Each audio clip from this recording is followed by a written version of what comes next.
So after applying the final layers of clear, I let it dry for about a week before touching it again, and looking over it, I wasn't really satisfied with the finish on the top portions. The sides look perfectly fine, but the roof, the hood, and the trunk need a little bit of attention with some polishing and some sanding beforehand. So I'm starting off by just pouring in some water in a cup that I will be using for the polishing, or at least for the sanding stage, of course, and I'm starting off with a 4000 grit sandpaper.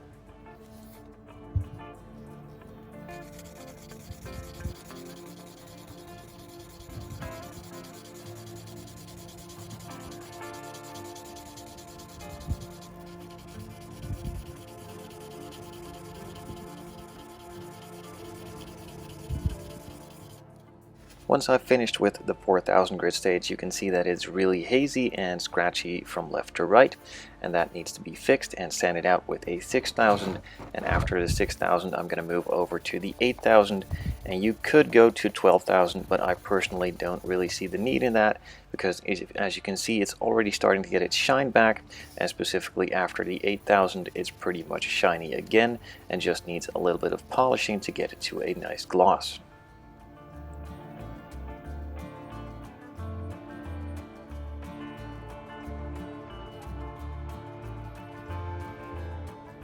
So once all of the panels have been treated with the final 8000 grit sandpaper, I move on to the polishing itself, and I'm doing that with a polishing compound from Gravity Colors, and also the foam polishing set, which I'm showing in the video, and there will be links in the description down below. Starting off with the most coarse polishing compound and the toughest polishing pad, and then moving gradually over to a softer compound and a softer pad, and then finish it off.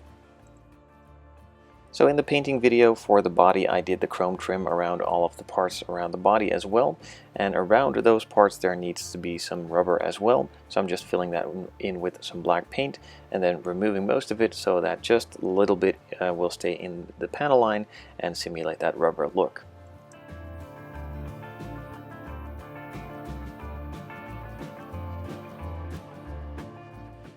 And on the other side of the panel line, on the inside of that window frame, there also needs to be some kind of rubber. I'm doing that with a permanent marker.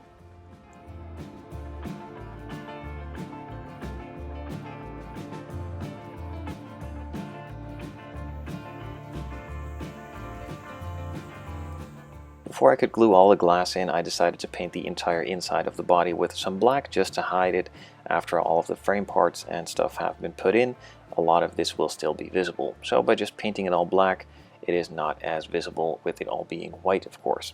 Then all the parts could be glued in and the rest of the body parts could be assembled as well.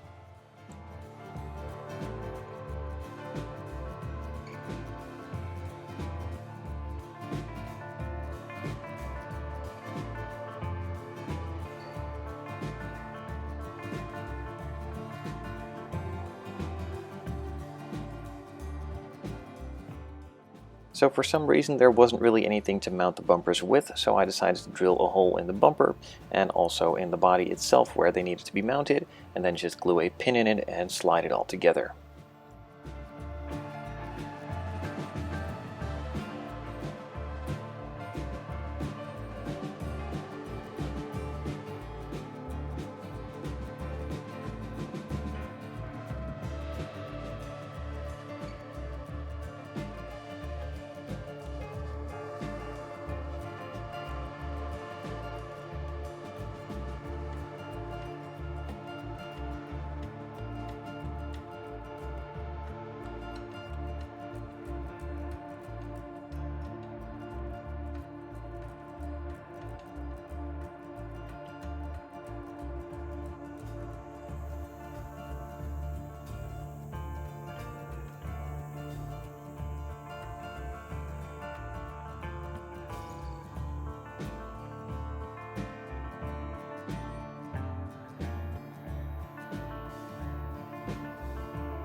And with that final trim on the side painted, the masking tape removed, this one is done and on its way to the customer.